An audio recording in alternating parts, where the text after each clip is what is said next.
Hello everyone. इस video में आज हम सब जानेंगे कि ऑर्थोगोनल कर्वीलिनियर कोऑर्डिनेट सिस्टम में कर्ल को कैसे डिफाइन करते हैं। वेक्टर कैलकुलस का जो लास्ट टॉपिक है वो यही है, ऑर्थोगोनल कर्वीलिनियर कोऑर्डिनेट। ठीक है, और इसमें जो पहले ही 4 वीडियो जो है वो मैंने अपलोड पहले ही कर रखा है, तो प्लेलिस्ट पे आप सब जाओगे तो वहाँ आप सबको दिखेगा। ठीक है, तो जो लास्ट टॉपिक था कर्वीलिनियर कोऑर्डिनेट सिस्टम में, जो लास्ट वीडियो है वो है डाइवर्जेंस को कैसे हम सब डिफाइन करते हैं। इस वीडियो में आज हम सबको कर्ल डिफाइन करना है कर्वीलिनियर कोऑर्डिनेट में। ठीक है, तो उसी को कंटिन्यू करते हैं।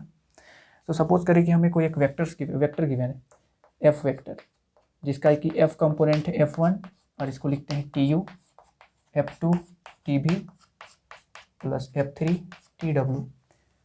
अब आप सब अगर वीडियोस नहीं देखे हो, मतलब ऑर्थोगोनल कर्वीलिनियर कोऑर्डिनेट में होता क्या है कि शुरू से अगर आप सब वीडियो देखोगे ना तो आप सबको ज़्यादा अच्छा समझ में आएगा। ठीक है, लेकिन फिर भी अगर नहीं देखे हो तो मतलब कोशिश करूँगा मैं कि आपको यहाँ पे अच्छे समझ में आए। खैर, यहाँ पे आप सबको एक चीज़ समझ में नहीं आ रहा होगा अगर पहली बार देख रहे होगे तो, कि TU TB और TW ये है क्या। तो कोई अगर सपोज करें कि हमें एक वेक्टर गिवन है, ठीक है, 3i cap plus 4j cap plus 6k cap. तो आप सब देखो ये i cap j cap k cap क्या है, तो ये है यूनिट वेक्टर्स कार्टेशियन कोऑर्डिनेट में। ये है x एक्सिस के लॉन्ग जो भी यूनिट वेक्टर होगा, ये y एक्सिस के लॉन्ग और ये z एक्सिस के लॉन्ग। ठीक है, लेकिन कर्वीलिनियर कोऑर्डिनेट में होता क्या है कि इस i कैप को रिप्लेस कर देता है TU। मतलब जैसे हम सब ने रेक्टेंगुलर कोऑर्डिनेट सिस्टम में पढ़ा है ना, ये है x एक्सिस, ये है y एक्सिस, ये है z एक्सिस, तो इसमें एक्सिस होता था। लेकिन जो कर्वीलिनियर कोऑर्डिनेट है ना, इसमें ये एक्सिस नहीं, मतलब ये लाइन नहीं रह करके एक कर्व रहता है। ठीक है, एक कर्व रहता है इस तरह का कर्व रहता है। तो एक को बोलते हैं U कर्व, एक को बोलते हैं V कर्व, एक को बोलते हैं W कर्व। तो इस कर्व के एलोंग जो भी यूनिट वेक्टर होगा ना वो TU है, और V कर्व के एलोंग जो यूनिट वेक्टर होगा वो TV है यहाँ पे। ठीक है, और जो एक क्या बच गया, W कर्व, तो W कर्व के एलोंग जो भी यूनिट वेक्टर होगा उसको TW बोलेंगे। अगर ये सब समझ में नहीं आ रहा है ना तो पहला दूसरा वीडियो आप सब देखो। ठीक है, अच्छे समझ में आ जाएगा। ठीक, खैर, तो अभी के लिए बस आप सब इतना समझो कि जो i कैप होगा उसके जगह पे TU लिखेंगे, और j कैप होगा इसके जगह पे TV लिखेंगे, और जो k कैप होगा उसके जगह पे TW लिखेंगे। ये यूनिट वेक्टर्स को रिप्रेजेंट करेंगे ऑर्थोगोनल कर्वीलिनियर कोऑर्डिनेट सिस्टम में। ठीक है, किसी किसी बुक में ये जो UVW है ना, इसे U1 U2 U3 कंसिडर किया रहता है, तो हम सब शुरू से ही यही कंसिडर करते आए हैं, तो इसी का यूज कर रहे हैं। ठीक है, खैर, अब हम सबको क्या चाहिए, कर्ल ऑफ F चाहिए। तो इससे पहले हम सब इस TU को क्या लिख सकते हैं, इस TU को लिख सकते हैं gradient of U into H1 plus इस TB को क्या लिख सकते हैं, इसको लिख सकते हैं gradient of V into H2 plus इसको लिख सकते हैं F3 into gradient of W into H3। अब आप सबको फिर से डाउट होगा कि ये कैसे लिख पाए, तो देखिए आप सब, ये जो TU होता है ना, TU को लिख सकते हैं gradient of U divided by H1। अब ये है क्या, TU को लिख सकते हैं, सॉरी यहाँ पे हो जाएगा gradient of U into H1, ये हो जाएगा। ठीक है, ये लिख सकते हैं।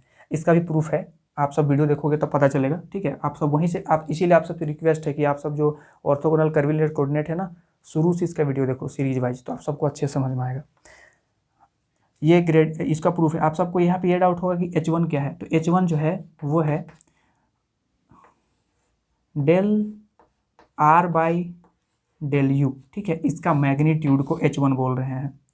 इसी तरह H2 क्या है, H2 है del R by del V, इसका magnitude.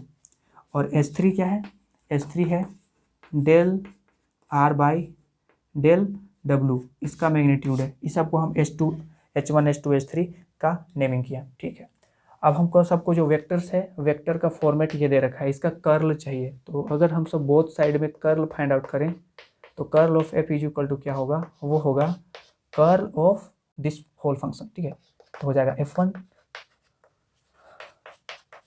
Plus F2 gradient of V into H2 plus F3 gradient of W into H3। ये इसका कर्ल चाहिए। अब इसका कर्ल चाहिए तो कर्ल को हमको पहले ये करना होगा, इसको हम और एक्सपेंड करके लिखे तो हो जाएगा curl of F into F1 this plus सभी के साथ कर लेना पड़ेगा एक साथ में ना, कर्ल ऑफ दिस और कर्ल ऑफ दिस, ठीक है। तो ये हो जाएगा F2 gradient to V N2 H2 plus curl of F3 H3 gradient of W। ये आप देखो, सबसे पहले हम सब इसको फाइंड आउट करेंगे, सिमिलरली इसको फाइंड आउट करेंगे और सिमिलरली इसको फाइंड आउट करेंगे और तीनों को यहाँ पे पुटअप कर देंगे, तीनों का वैल्यू जो भी आएगा तो वही डिफाइन हो जाएगा ना कर्ल ऑफ एफ के लिए, ठीक है। तो हम सबका टारगेट यही है। तो पहले हम सब इसको सोल्व करते हैं और सिमिलरली इसको और इसको भी सोल्व करेंगे, ठीक। तो आप सब देखो यहाँ पे, तो हम पहले इस वाले टर्म को सोल्व करते हैं। तो ये हो जाएगा कर्ल ऑफ F1 और यहाँ पे लिख देंगे H1 और यहाँ पे ग्रेडियंट ऑफ U, ठीक। अब इसको क्या लिख सकते हैं, तो यहाँ पे कर्ल ऑफ कोई एक फंक्शन है और इनटू ग्रेडियंट ऑफ U है, ये तो एक वेक्टर होगा। तो इसका क्या रहता है, आप सबको आई होप आइडेंटिटी याद हो, ठीक है। चलिए पहले इसको लिखते हैं फिर डिस्कस करते हैं। तो ये होगा gradient of F1 H1 cross gradient of U plus F1 H1 into curl of gradient of U, ठीक। ये कैसे लिख पाए, तो इसके लिए एक जो वेक्टर से इसका आइडेंटिटी है, वेक्टर का जो डिफरेंशियल जब हम लोग डेल को अप्लाई करते हैं किसी एक स्केलर या वेक्टर पॉइंट फंक्शन में, उसका टॉपिक है। तो सपोज करें कि कर्ल ऑफ कोई एक फंक्शन है और कोई एक वेक्टर है, तो इसका फॉर्मूला क्या होता है, इसका फॉर्मूला होता है gradient of phi into A vector plus phi into curl of A, ठीक है। ये होता है फॉर्मूला। तो आप सब देखो, फाई का रोल प्ले कर रहा है F1 H1 और ए वेक्टर का रोल प्ले कर रहा है ग्रेडियंट ऑफ U, क्योंकि एक वेक्टर होता है ना, किसी भी स्केलर पॉइंट फंक्शन का ग्रेडियंट निकालते हैं तो वो एक वेक्टर होता है। तो इस वाले प्रॉपर्टी के अकॉर्डिंग हम सब ये लिख पाए, ठीक। अभी हम सबका फेवरेट 0 हो जाएगा, क्योंकि हम सबको पता है ना, कोई भी फंक्शन का अगर हम सब ग्रेडियंट निकालते हैं फिर उसका कर्ल निकालते हैं तो वो 0 होता है, ठीक है। आप सभी इस चीज़ से फेमिलियर होंगे। तो ठीक, ये क्या हो गया, तो ये हो गया, ये रिड्यूस हो गया gradient of F1 H1 into curl of U। अब फिर से यहाँ पे एक बात आता है कि यहाँ पे जो ग्रेडियंट ऑफ F1 H1 है, इसे हम सब क्या लिख सकते हैं, इसे लिख सकते हैं del F1 H1 by del U into gradient of U plus del F1 H1 by del V into gradient of V plus del F1 H1 by del W into gradient of W, और यहाँ पे cross है, यहाँ पे curl है gradient of U, तो यहाँ पे इसको भी लिख देते हैं ग्रेडियंट ऑफ U। अब ये कैसे लिख पाएँ, तो ये इस प्रॉपर्टी से लिख पाएँ कि किसी भी फंक्शन का अगर हम सब ग्रेडियंट निकालते हैं, ठीक है, मान सपोज करें कि वो है del U into gradient of U plus del F1 H1 by del V into gradient of V plus del F1 H1 by del W into gradient of W, और यहाँ पे क्रॉस है, यहाँ पे कर्ल है ग्रेडियंट ऑफ U, तो यहाँ पे इसको भी लिख देते हैं ग्रेडियंट ऑफ U। अब ये कैसे लिख पाएँ, तो ये इस प्रॉपर्टी से लिख पाएँ कि किसी भी फंक्शन का अगर हम सब ग्रेडियंट निकालते हैं, ठीक है, ग्रेडियंट ऑफ F, तो जो ग्रेडियंट ऑफ F है इसे हम सब ऑर्थोगोनल कर्वीलिनियर कोऑर्डिनेट में इस तरह से डिफाइन करते हैं, del F by del U into gradient of U plus del F by del V into gradient of V plus del F by del W into gradient of W। इस चीज़ का भी proof पहले ही हम सब देख चुके हैं, ठीक है, प्रीवियस वीडियो में। तो इस प्रॉपर्टी के अकॉर्डिंग हम सब देखिए, आप सब इसको हम इस तरह से लिख पाएँ, ठीक। पहले क्या करते हैं, जो भी फंक्शन है उसको U के रिस्पेक्ट में डिफ्रेंशिएट करके उसको मल्टीप्लाई करते हैं ग्रेडियंट ऑफ U से, सिमिलरली V के रिस्पेक्ट में डिफ्रेंशिएट करके फिर इसको मल्टीप्लाई करते हैं उसके ग्रेडियंट से और फिर W से। इसके अकॉर्डिंग हम सब इसको ये लिख पाए हैं, ठीक है। अब यहाँ में से देखें तो ये जो ग्रेडियंट ऑफ U है इसको इसके साथ भी क्रॉस प्रोडक्ट करना पड़ेगा, इसके साथ भी और इसके साथ भी, लेकिन ग्रेडियंट ऑफ U को और इसको अगर क्रॉस प्रोडक्ट करेंगे तो 0 हो जाएगा ना, क्योंकि कोई भी फंक्शन का क्रॉस प्रोडक्ट करते हैं, कोई भी वेक्टर का क्रॉस प्रोडक्ट करते हैं उसी के साथ, तो वो जीरो होता है। ठीक, सेम वेक्टर का क्रॉस प्रोडक्ट आपस में जीरो होता है। ठीक, आपको ये पता होगा शायद।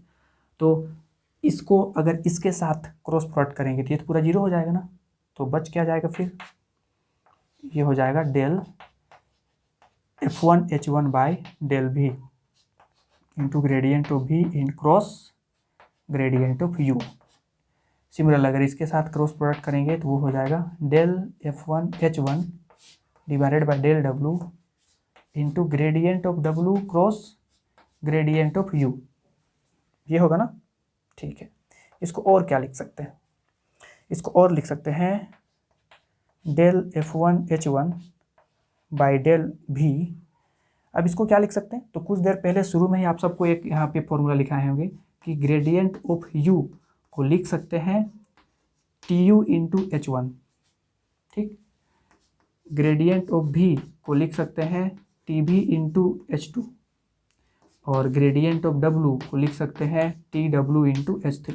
ठीक है, इसका प्रूफ है ऑलरेडी, आप सब देखो शुरू से ना, तो ये सारा चीज़ समझ में आ जाएगा।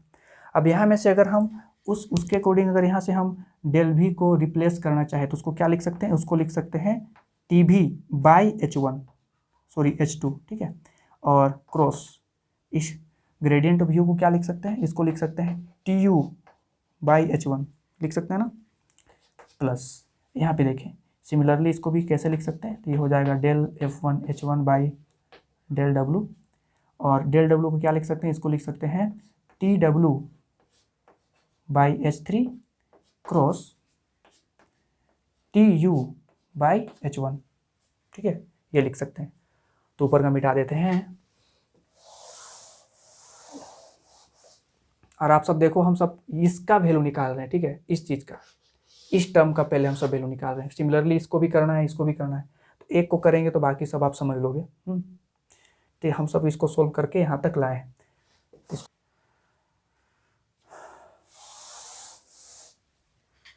अब यहाँ पे देखो, तो यहाँ पे इसको हम क्या लिख सकते हैं, इसको लिख सकते हैं,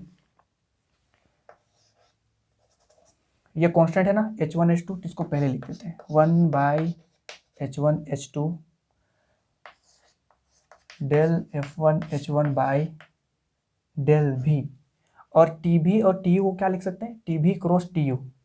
आप सबको पता हो कि जैसे क्रॉस प्रोडक्ट में ये अगर I कैप रहता था, ये अगर J कैप रहता था, ये K कैप रहता था, तो I क्रॉस J को क्या लिखते हैं, I क्रॉस J को लिखते हैं K कैप, लिखते हैं ना। J क्रॉस I को क्या लिखते हैं, इसको लिखते हैं माइनस K कैप। इस तरह का रिलेशन आप सब पढ़े होंगे। सिमिलरली ऑर्थोगोनल कर्विलिनियर कोऑर्डिनेट में हम सब क्या करते हैं, इसमें यूनिट वेक्टर है TU, TV और TW। तो यहाँ में से TU क्रॉस TV क्या होगा, TU क्रॉस TV हो जाएगा TW। Similarly TW cross TU क्या हो जाएगा, TV। अब यहाँ आप सब यहाँ पे देखो तो TV क्रॉस TU है ना, TV क्रॉस TU मतलब कि TV क्रॉस TW, ये क्या हो जाएगा, TV क्रॉस TW हो जाएगा, TV क्रॉस TW है ना, सॉरी TV क्रॉस TU है यहाँ पे, तो TV क्रॉस TU क्या हो जाएगा, माइनस TW हो जाएगा। ठीक है, तो इसके प्लेस पे क्या पुट कर सकते हैं, इसके प्लेस पे पुट कर सकते हैं माइनस ऑफ TW। सिमिलरली ये क्या हो जाएगा, ये होगा प्लस, ये H3H1 कॉमन है तो यहाँ पे लिख देते हैं 1 बाई H1H3 और del F1H1 by del W और इसको क्या लिख सकते हैं, TW क्रॉस TU क्या लिख सकते हैं, तो TW क्रॉस TU इसको लिख सकते हैं TB, ये हो जाएगा TB। ठीक, ये हम सबका सोल्व होके आया पहला वाला टर्म। ठीक है, कौन सा टर्म था, तो ये था curl of F1H1 del U, ये सोल्व होके आया। सिमिलरली अगर हम सब सोल्व करना चाहें इसको कर्ल ऑफ, क्योंकि इक्वेशन क्या था, तो ये था curl of F is equal to F1H1, यहाँ पे था curl of F1H1 del U plus curl of F2H2 TB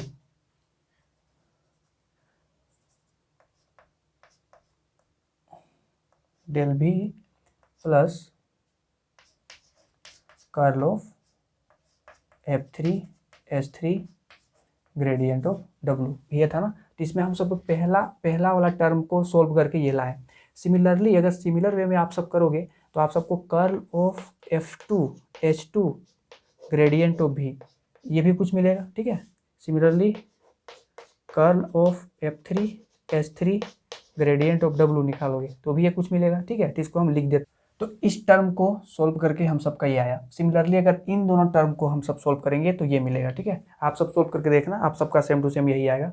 अब क्या करना है, इन तीनों का वैल्यू हम सबको इसमें पुट करना है ना, और पुट करके ऐड करना है। तो हम सब ऐड करते हैं तो क्या मिलेगा, तो आप सब देखो कि इनमें कॉमन कुछ कुछ होगा ना, ठीक। तो TU के साथ क्या है, तो यहाँ पे है TuH2H3 और कहाँ पे है, यहाँ पे है TuH2H3। तो दोनों में कॉमन निकल जाएगा TuH2H3, ठीक है।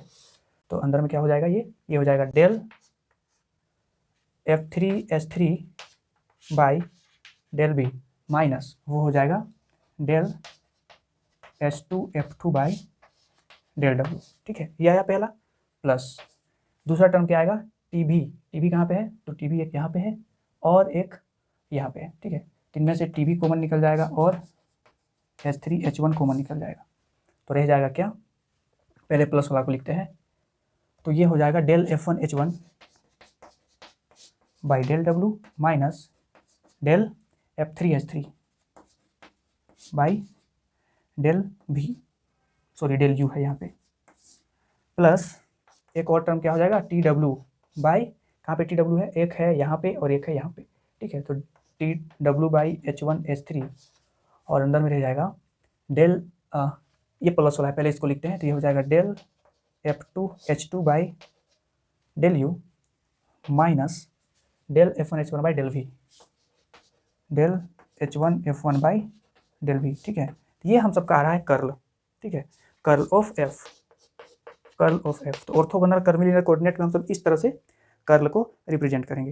लेकिन इसको भी हम सब, चलिए इसको डिटर्मिनेंट के फॉर्म में हम सब लिख सकते हैं, ठीक है। तो डिटर्मिनेंट के फॉर्म में कैसे लिखेंगे, इसको लिख सकते हैं curl of F is equal to, तो सबसे पहले इसका यूनिट वेक्टर लिखना पड़ेगा ना, TU, ये होगा TU बाई H2H3।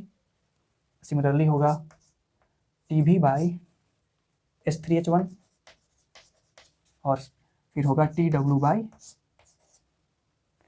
H1H3, ठीक। फिर F होगा del by del U, del by del V, del by del W, और F हो जाएगा F1H1, F2H2 और F3H3। तो इस पूरे को हम सब इस तरह से डिटर्मिनेंट के फॉर्म में लिख सकते हैं, ठीक है। तो कर्ल ऑफ F मतलब कि ऑर्थोगोनल कर्वीलिनियर कोऑर्डिनेट में हम सब इस तरह से कर्ल को डिफाइन करते हैं, ठीक। अगले वीडियो में हम सब ये सीखेंगे कि हम सबको एक्चुअली में दो टाइप का कर्वीलिनियर कोऑर्डिनेट सिस्टम पढ़ना है, एक है सिलेंड्रिकल और एक है स्फेरिकल, ठीक है। सिलेंड्रिकल कोऑर्डिनेट और स्फेरिकल कोऑर्डिनेट। तो अगले वीडियो में हम सब शुरू करेंगे स्फेरिकल कोऑर्डिनेट, ठीक।